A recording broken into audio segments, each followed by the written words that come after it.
Breaking tonight, exactly 2 months until America elects the next president. And brand new polls out late today show this race getting tighter in some of the most critical battleground states. Good evening and welcome to the Kelly File, everyone. I'm Megyn Kelly. Hours ago, one of the nation's most trusted pollsters releasing new surveys from 4 key states. And things are in play. Tonight, Donald Trump on the campaign trail, making his second visit this week to Ohio, talking education in Cleveland. The Quinnipiac University poll telling us why he's there. It is a dead heat. Clinton at 45%, Trump at 46%. Mrs. Clinton's 4-point lead from early August disappearing. And in Florida, it is also tied with both candidates at 47%.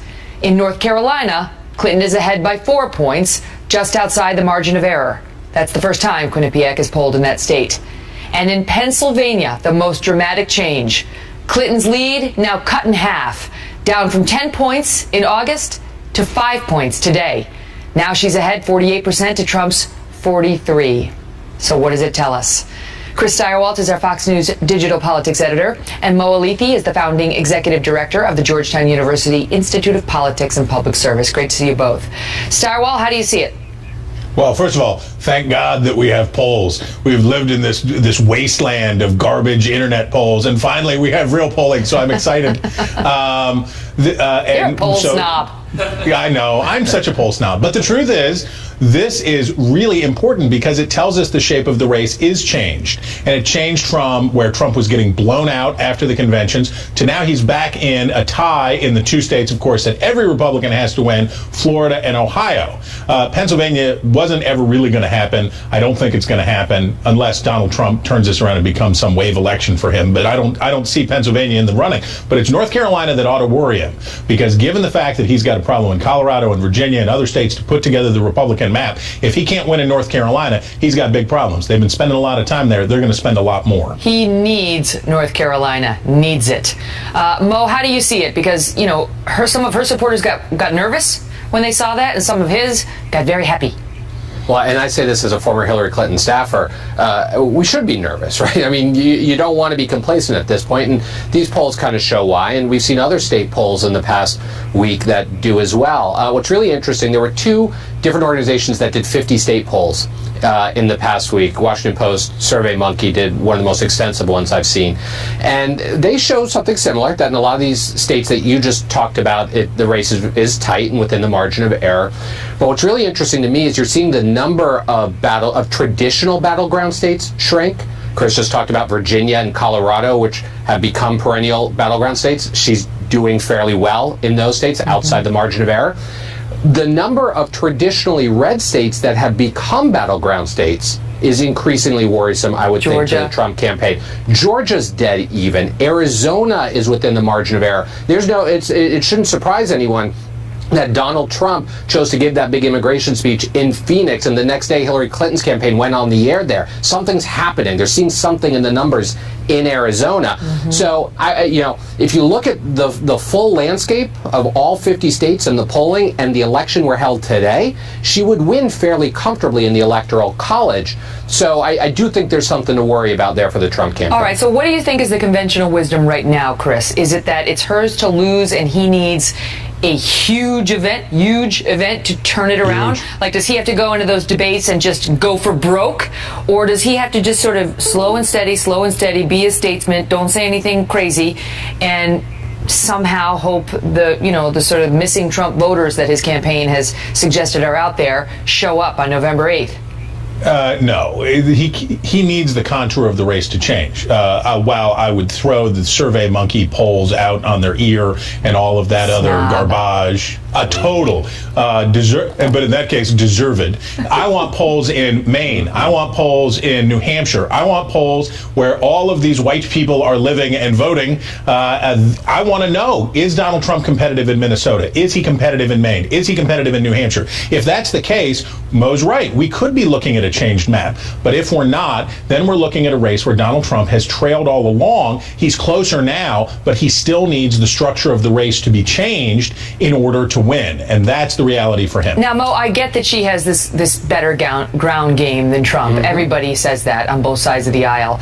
But he is tightening this. I mean, it's getting tighter. And the question is, why, and whether in the next 2 months it could get so tight that the positions reverse and he's over. Yeah, well, I wonder how much it's really tightening or how much it's just really settling, right? I mean, both campaigns got little bumps coming out of their conventions, and that's natural and normal, and that always happens, and it usually settles. You know, we are sort of a 50-50 country, or maybe more accurately a 40-40 country, right? Whoever's got the D starts with 40%, whoever's got the R starts with 40%, and you're fighting over that remaining 20. But here's why that ground game matters. Here, that ground game, right? Yeah. Well, he's not coming on later. You know, when you have races like the states we just talked about that are within the margin of error, the ground game really does matter. A really strong ground game is worth 2 to 4 points. That's the margin in some of these polls and that Trump we're talking about. is just now opening up offices in Florida. Why is he just now opening offices in Florida? Big hoopla over the fact that he's opening 25 offices in Florida this week. The Clinton campaign has had over 50 offices in Florida for months. They've been investing in those organizers that are out there knocking on doors and making phone calls and developing one-on-one relationships with voters. That matters if these numbers are right. Well, if his are better, if his can do twice the work of hers, you know, maybe he'll make up the difference. Right. I mean, everything about him is superhuman. It's great to see you both. Has anybody here, Steyerwalt got it. Did you see the movie Parenthood? You just have seen it with Steve Martin and Diane Wiest, and she's got this, or is it Wiest? It's Wiest. And she's got a couple of kids, and one of them is played by Joaquin Phoenix, right? And his name is Gary, and he keeps walking in on her arguments, and every time she sees him, she says, "Hi, Gary." And that is how I think about Gary Johnson. I'm going to ask him about it when he comes on the show momentarily. That and Aleppo. Well, those new polls are coming in as these candidates are hammering each other out on the campaign trail. Mrs. Clinton arguing that Trump does not have the qualifications to be president. Trump followed up on last night's Commander-in-Chief forum by offering a dramatic play-by-play takedown of her email scandal. The gloves are off. Here he is in Cleveland a few hours ago. Hillary Clinton's staff deleted and digitally bleached, which is acid cleaned, her emails after receiving a congressional subpoena. That's after receiving, not before. That's after receiving. She gets a subpoena from the United States Congress, and she deletes and bleaches. She also, and her staff, destroyed some of her 13 different phones, but this time with a hammer. I've never done that. Then, when she was interviewed by the FBI, she claimed she couldn't remember important events 39 times. She couldn't even remember whether she was trained or handling classified information. Didn't remember anything about it. So she really didn't remember. That's a problem. And if she did remember, that's a problem. She even said she didn't know what the letter C stood for, whether it was confidential, classified information, or something. All the while, as Hillary and Bill raked in millions of dollars from special interest, the world was falling apart. Joining me now, Monica Crowley, Fox News contributor and former foreign policy assistant to President Nixon, and Roland Martin, who is host of News One Now on TV One and a senior analyst on the Tom Joyner Morning Show. Great to see you both. Roland, let me start with you. Man's got a point, no? Yeah, but here's the deal. I know where she got that hammering with the BlackBerry from. She got that from Tom Brady, because he did that with Deflategate, and he's a Trump supporter. So it's a great idea if you don't want anybody to see your cell phone. Don't throw a sports reference at me. I can't follow. No, I mean, that's what Tom Brady did. Let's stay on Hillary and hammers and bleach. To me, you tell me, I thought the most salient point there was the fact that after she got the subpoena. She did those things. The guy maintaining the server said he had an oh blank moment, but still went ahead and started wiping things clean. Look, here's the deal. If you're Donald Trump, this is what you need to attack her credibility, so it's no shock that he's doing this. But it's a little hard for me to listen to Donald Trump talk about how Hillary forgot something when he forgot that he was actually for the Iraq War, but now he's against it, when he was for it, but now he's against it. So he might want to have his memory checked as well. Monica, man, That man's got a point, too. Roland and Trump, both making good points tonight. Your take. Well, what struck me, Megyn, about the way Donald Trump made this argument and the actual argument, two things. One, his tone. When he was attacking Mrs. Clinton today with the truth and with the facts, he did it in a tone more out of sorrow than in anger. And I think that's actually a much more effective tack. It's sort of Ronald Reagan's approach of, well, there you go again, when the country is at stake.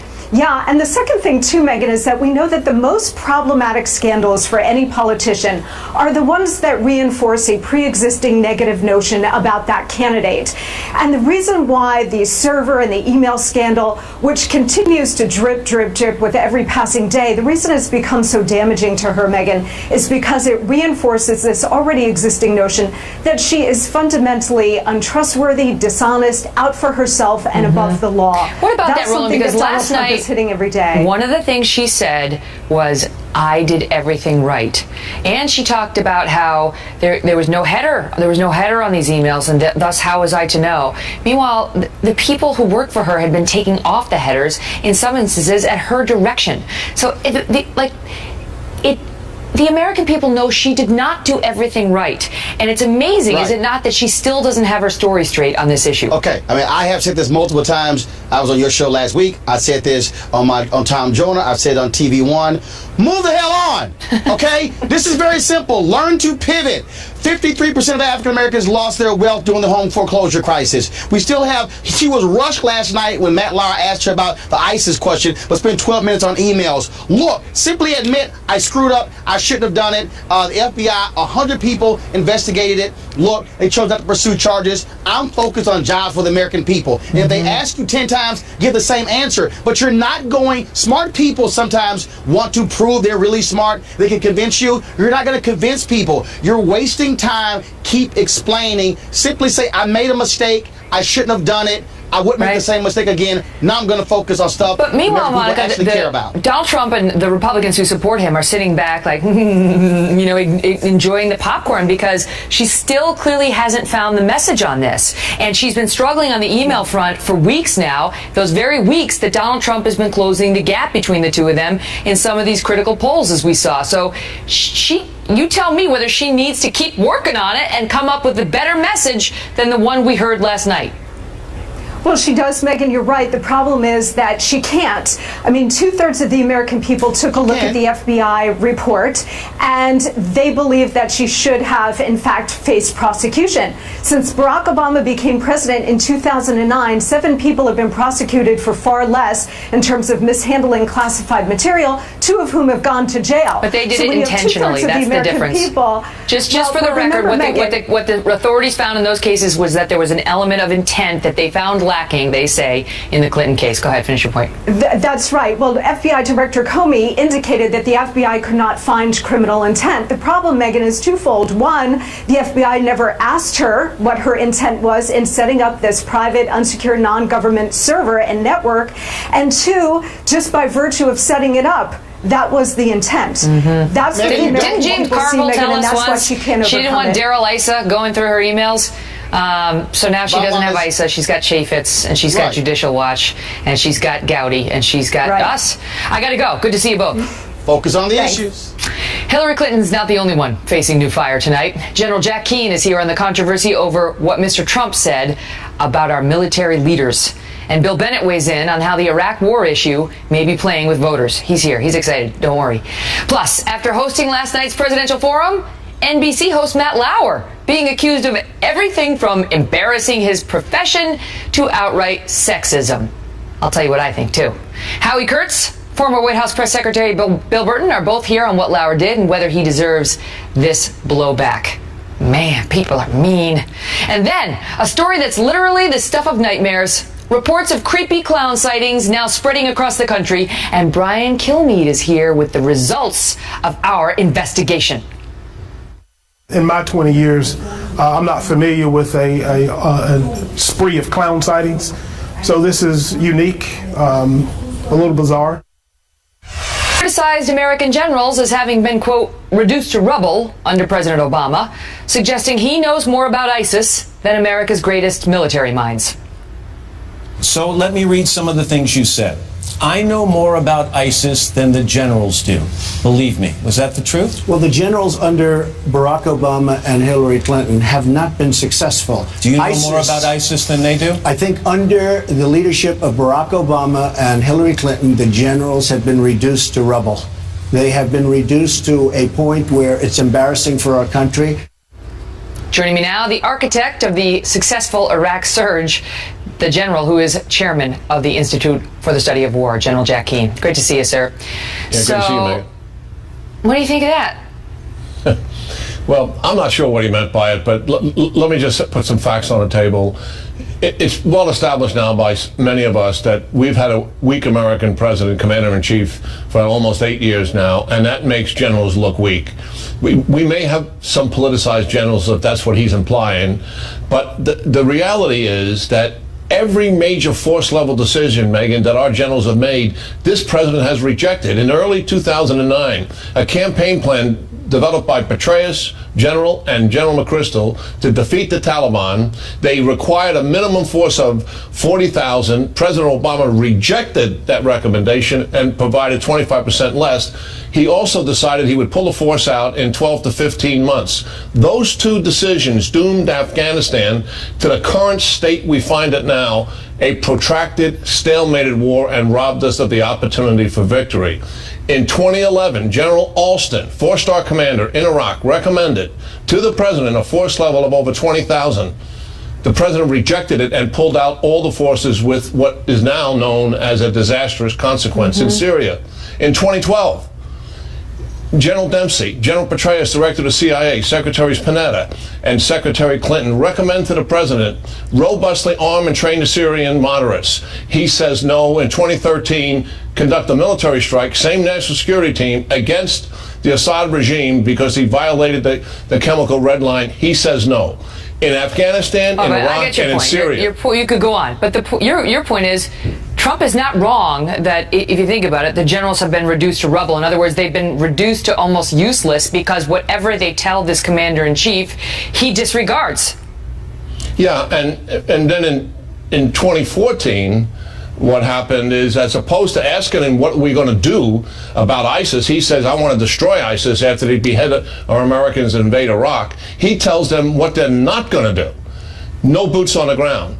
A minimum 300 advisors. Of course, he changed that 9 times. An air campaign with no civilian casualties, and we're not going to be able to provide an air-ground team to help make that campaign more effective. We have never, ever had those kind of restrictions placed on us, in my understanding of military history in this nation. That's the truth of it. Those kind of restrictions are unprecedented. General Jack Keane, a man who knows of what he speaks when it comes to fighting a war, which he's done many times. Thank you for being here, sir. Yeah, good talking to you, Megan. Well, the Republican nominee made more news today when visiting a charter school in Cleveland. He strayed a bit from the topic of education and instead unleashed a lengthy response to media fact-checkers who have questioned his opposition to the war in Iraq. Watch. Iraq is one of the biggest differences in this race. I opposed going in, and I did oppose it, despite the media saying no, yes, no. I opposed going in. 3 months before the Iraq war started, I said in an interview with Neil Cavuto that perhaps we shouldn't be doing it yet. Then on March 25th of 2003, just after the war had started, just days after, just a little while after, I was quoted as saying the war is a mess. In July of 2003, I said, I would love to see New York City and some of our cities and some of the states of our nation get some of the money that's going toward Iraq. Then in August of 2004, very early in the conflict, extremely early in the conflict, right at the beginning, I made a detailed statement in an interview to Esquire magazine. This is a quote, an absolute quote. Look at the war in Iraq and the mess that we're in. So I just wanted to set the record straight. There is so much lying going on. It's a big mistake. Totally destabilized the Middle East. It was a big mistake. Death to so many people. Joining me now, Bill Bennett, who served as Education Secretary under President Ronald Reagan. Great to see you, Bill. Thanks, Megan. Look, the truth is that's revisionist history, and Trump, he is not mentioning the fact that in 2002 he told Howard Stern before the invasion that he was for invading Iraq, and here is that clip. Are you for invading Iraq? Yeah, I guess so. I wish it was. I wish the first time it was done correctly. And then he gave many interviews thereafter. In none of those did he say he was against the Iraq, although now he claims he had this principled stand from the beginning. And then eventually he got to the point, as did most Americans, where he started to criticize it and say that he was against it. You tell me whether I have misstated things. No, I think you stated him right. I think it's best to tell the truth, tell the whole truth. And he can say, look, I said I guess so, and I thought so for a while. Then after I thought about it and studied it more, I made a firm decision and changed my mind, and I was opposed to it. Right, people can understand that. Fine. He'd probably still get credit for having hesitations and never have really thrown his full support behind it, and then coming around to the position of, I don't like this. And here's the more important thing, it seems to me, Megan, if I may, that a lot of people are missing. He was a private citizen. He was a businessman. Right. This wasn't his. This wasn't his responsibility. He is the one who's trying to claim credit for having this vision. So we have to go back and look at what he said. If he didn't make an issue out of it, the media wouldn't be saying, when you were running The Apprentice, you were in favor of the. He is the one who's saying, look at my great judgment. So if he's making us go back to look at it, we got to look at all of it. But she has to take the responsibility for being a U.S. senator and in her own mind getting it wrong. Now, the irony here is I think they're both wrong. I think we were right to go into Iraq, and I think as Jack Keane, as you pointed out, in recommending the surge and executing the surge, that proved we were right. Mm-hmm. But yeah, we need to get the record absolutely straight. Well, but what did you make of her standing up last night in front of these men and women who had served in Iraq, who had served the country honorably, who had sacrificed their safety, their comrades had fallen, in some instances, right around them, and saying it was a mistake. Like, she couldn't stand by her vote. She couldn't say, with the benefit of hindsight, she couldn't speak at all about any of the good we did or the gains we made, which her Democratic vice president said it was going to be the biggest success story of the administration until we left without any residual forces there. Well, I thought it was awful, but all too typical, too, Megan. Look, she's got a record as a government official, a United States Senator, the Secretary of State. He has no such record. I understand when he says, I was for this, I was for that, we should examine it. But he doesn't take responsibility for those decisions. She does, and she must. Look, it's like the $25,000 you were talking about earlier in Florida. There's a question of scale. $25,000, with Trump, hundreds of millions of dollars with the Clinton Foundation while she was in government. This is what's hurting her. This is why she's falling, I think. And he is not on the ground yet. Once he gets on the ground, look how close it is with all the mistakes that have been made. I think he can get there. Bill, great to see you. Thank you. Well, we're also digging into some wild reports. And I do say wild, that Hillary Clinton was wearing a special earpiece during last night's event. Is it true? We'll do a fact check.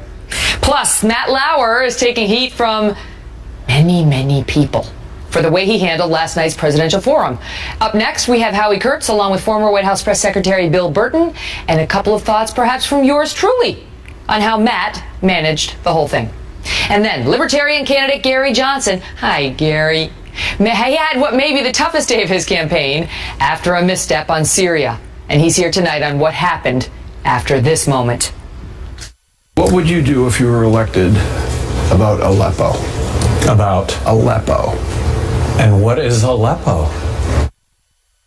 61 days to the election, and whoa, was there some fierce backlash to Matt Lauer and how he handled the forum that last night put the two candidates on the same stage for the very first time. Critics accusing Lauer of going easy on Trump and hammering Clinton, pointing specifically to his questions about her email scandal. You said you made not the best choice. You were communicating on highly sensitive topics. Why wasn't it more than a mistake? Why wasn't it disqualifying if you want to be commander-in-chief? And you said you thought your communications on that were fairly routine. But Director Comey also said this after reviewing all the information. He said there is evidence to support a conclusion that any reasonable person in Secretary Clinton's position should have known that an unclassified system was no place for that conversation. Some of the emails you sent and received happened while you were overseas, and Director Comey also said that while they have no proof, we assess that it is possible that hostile actors gained access to Secretary Clinton's personal email accounts. New York Times columnist Nicholas Kristof tweeting that the forum, quote, feels like an embarrassment to journalism. Some guy over at CNN says an unnamed NBC executive called Lauer's performance a, quote, disaster. And the New York Times TV critic writing, quote, Lauer loses the war in a battle between the candidates. Howie Kurtz is host of Fox News' Media Buzz. Bill Burton is a former Obama White House deputy press secretary. So I'll start with this. I am friends with Matt Lauer, and I respect Matt Lauer a lot. And I think he's actually doesn't get nearly enough credit for the tough questions he asks on that show. I don't know, Howie. You can't win in this election. You can't win, especially with all due respect to our brethren, the left-wing press, because they want to see you kill Trump. And if you try to throw too much shade at Hillary, then they want to kill you. Your thoughts? The moderators are big, fat targets these days, and any fair reading would say this. Matt Lauer did a solid job. He threw hardballs at both candidates with one swing and a miss, which we'll get to. And a lot of the criticism from the left is partisan, from people who think Trump's an outrageous liar and that Matt Lauer should have smashed him to smithereens. New York Times, let me read you a news story headline. The columnists are entitled to say what they want. Lauer surrenders to Trump. This is from a guy who asked Trump, can America take the risk of electing a guy who makes so many incendiary comments that you could spark a war? You know, the amount of opinion that goes into these reports, you know, this is what happens. Even when I had my interview with Trump in May, this was just described by somebody as sycophant, like that I was a sycophant, that I am a Trump sycophant. Like, this is what happens if you don't kill him, Bill. They want every interview to be, kill him. And it's ridiculous. It wasn't Matt Lauer's job to kill him or her last night. Your thoughts? Well, first of all, I've long thought that you were a Trump sycophant, so I'm not surprised you got called out on it. Fair. You know, look, I think that, you know, Matt Lauer does do a good job doing interviews on the Today Show, but I think that there's 5 or 6 people ahead of him at NBC who could have done a much better job, more substantive what job. What specifically were you objecting to? What did you not like? Well, look, I'm not one of the people who complains about the questions to Hillary Clinton about the emails. I think that there are questions out there. I think that people do wonder certain specifics. But as I watched that in real time, I thought, wow, he's being pretty tough on her. This is setting him up to be very tough on Donald Trump as well. The problem was he wasn't. For starters, he constantly interrupted Hillary Clinton. He called her to task for mentioning Donald Trump. He never did those things to Trump during the course of the debate. It was uneven. The performance lacked what the American people, I think, needed in order to make a fair assessment of who would be the better commander-in-chief. Look, so with Trump, though, if the goal is to make news, right, with this candidate, which generally that is your goal as a news person. Look at all the news he made with Trump. He didn't have to beat him up in the moment. Yes, he could have fact-checked the Iraq War thing, right? But Howie, he got him to say, all the stuff about Putin and all that stuff about the generals and these emerging positions he's been taking on Iraq. He made a lot of news. Right, and if it was such a flop of an interview, how is it that we're still talking a day later about the things that Trump said, and that is providing more fodder for the campaign? Now, I do think Matt Lauer fell down on the job because it was predictable that Trump would say, I oppose the Iraq War, and he should have come back. But on other things, there was sustained questioning of Hillary Clinton about the email scandal. The recent Trump controversies about the Trump Foundation contributing improperly to the Attorney General of Florida and the Trump University, those weren't related to national security, so maybe there wasn't the same kind of sustained questioning. But the idea that he laid down for Trump, I really think reflects the hyper-partisanship which all of the moderators, including our colleague Chris Wallace, are going to face in these debates because moderators are targets now too. In a way, Wallace will have it easier, Burton, you tell me, because they'll be next to each other. So it's like, have at it. Go for it, you two. When it's just you and the guy, or you and the woman, it's tougher. Yeah, I think that's right, but I do think that it was unbalanced. It's important to note, even if you just look at the way that the debate opened, or the forum opened, for Hillary Clinton it was the sustained questioning. For Donald Trump it was, well, please tell me, why would you do such a good job as Commander-in-Chief? But that can also be a tactic by an interviewer to get the candidate talking, and with Trump, it's always fascinating when he does. And, generally, that is true. There's always a headline, always. Great to see you both. My pleasure. You too. Chris Voss is going to do a great job. Mark my words. Well, a conspiracy theory involving Clinton herself is now bubbling up today. We'll investigate the mystery of the magic earpiece. Plus, what would you do if you were elected about Aleppo? About Aleppo. And what is Aleppo? Gary Johnson is here, live in studio next, with what happened after that remark. Stay tuned.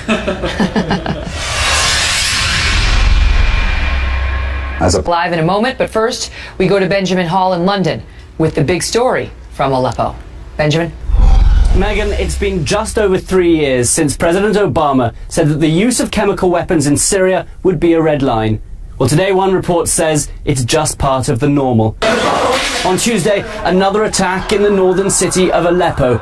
Emergency volunteers were on the scene before the dust had even settled. And as they began pulling people from the rubble, they realized this was different. Dozens were taken to an underground hospital with breathing problems, choking and coughing. At least 70 people were treated, and a 13-year-old girl and a 29-year-old man later died from complications. The casualties were filmed being washed and decontaminated to get traces of chemicals off their bodies. But the Syrian government denies using chemical weapons. In October 2014, a Russian-led plan was agreed to remove Syria's chemical stockpiles from the country, all 600 tons of it. It's a deal now widely seen as a way to prevent Obama acting on the red line. And today, Russia continues to help the Syrian regime, bombing what it claims are terrorist targets, but which sometimes turn out to be US-backed rebels. And at the same time, Russia say they want to work with the US. There were talks of another meeting between Kerry and his Russian counterpart Lavrov for Friday, but the State Department today said there isn't a big hope for success and they may no longer go ahead. I've been to Aleppo. I've spoken to people who were in Syrian gas attacks. They say they feel let down by Obama, that he promised action and none was taken. And today, President Assad continues to gas women and children. Megyn? Benjamin, thank you. Joining me now, Libertarian presidential candidate and former governor of New Mexico, Gary Johnson. Governor, good to see you. In all seriousness, you understand the situation there, right? And you understand why it's a grave concern that you weren't familiar. Well, very familiar with the situation. Aleppo, though, this morning was, is this an acronym? And I should have known, but didn't. And I'm the only one to blame for that. But do you understand, I mean, we've got Donald Trump praising Putin. Putin backs Assad. Assad is gassing his own people. Those children are being burned by their own leader. And the next person who's going to be commander-in-chief here needs to understand those issues. Well, and so those issues, Aleppo, the fact that we back the opposition in Syria. The opposition is the Free Syrian Army. The Free Syrian Army is also partners with Islamists, ISIS. We arm the opposition. That's the problem. We arm the opposition. There was a time when they weren't in there, and we refused to go in, and now they're all corrupted by these terrorists. Well, arm the opposition. The arms end up in ISIS hands. Let's see. We're also backing. What would you do? What would you do? You got a 13-year-old girl is dead. There's video of babies with chemical burns on their faces. What does a President Gary Johnson do to help them? Let's just finish out the story, though. Then we back the Kurds. The Kurds are also against ISIS. I understand, but I'm trying to be more forward-looking with you because you're auditioning for a job, and so the question is, what does a President Johnson do? Understanding that in the very first place, we're in this situation because we supported regime change, and whenever we support regime change, it always results in things being worse, not better. And it started out with Iraq. So here it is, we're dealing with ISIS, and we will see ISIS to a conclusion. But this is Assad. This is Assad gassing his own people. And so to deal with Assad, crossing the red line, Obama said that he could never cross. We have to join with Russia to deal with this. And then Russia. So we've got Russia that's also bombing I want to ask you this. The terrorists, and we're going to end up in a conflict, an air conflict. So we're out. Under President Johnson, we're out. We're out. Well, no, we need to join with Russia to deal with this diplomatically. That's the only way we're going to bring an end to that. And to me, Russia's backing Assad. I understand that. And so in that context, Russia and us have to join to bring an end to this. And not that Obama isn't engaged in this also, but if we don't engage in diplomacy to bring this to an end, a ceasefire at the start, it's not going to result in a resolution. Governor Johnson, let me ask you this. Why didn't you know? I mean, I appreciate you owning the mistake. I think we've all made the bad mistakes. But why didn't you know? Well, is it more important to know about the issue, or is it more important to? And I'm not defending myself for not knowing. I am not. But understanding the issues, understanding the underlying philosophy, policy that has us in this position today. I mean, it's unbelievably complex. We're literally spending money on both ends of the gun shooting ourselves. Yeah. Governor, great to see you. Thanks for coming in. Thank you. It's hard to come out and admit when you make a mistake, so good for you. I mean, it's on national television. Sometimes you have no choice. So, and don't forget about this. Let's hear it. Break. See, you can't handle it. Todd's working now. We'll find a place to live somewhere. Hi, Gary.